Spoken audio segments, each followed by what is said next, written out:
তুমি ফোন করে বলার পরেই আমি বসে ধ্যান করে দেখলাম গতকাল রাত্রিরে যে কালো ছায়াটা ঘুরে বেড়াচ্ছিল সেটা কে আমি জানতে পেরেছি। তোমাদের বাড়িতে একটা দুষ্ট শক্তি প্রবেশ করবে বলেছিলাম, এটা তারই সূচনা। এটা কিভাবে বলবো সেটাই বুঝতে পারছি না। তোমাদের বাড়িতে আসা এই দুষ্ট শক্তি খুব ভয়ঙ্কর রূপ নেবে।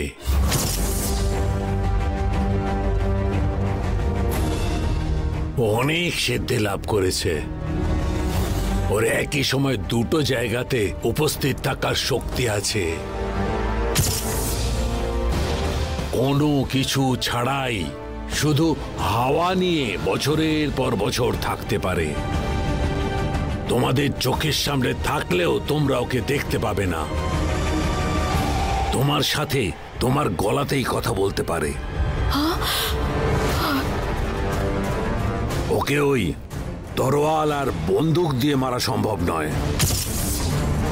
মারার জন্য বিশেষ ধরনের অস্ত্র লাগবে।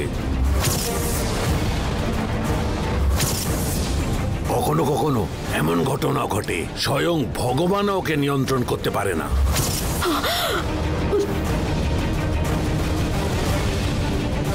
ওই দেবী মাই এখন তোমাদের রক্ষা করতে পারেন।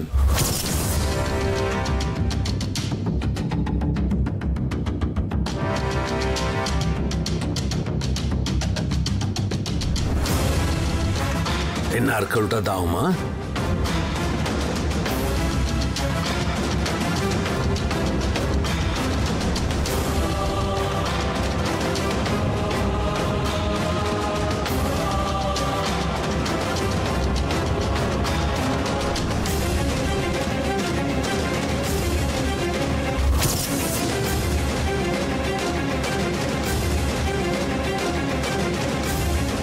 এই লেবুটাতে স্বয়ং দেবী মায়ের আশীর্বাদ আছে।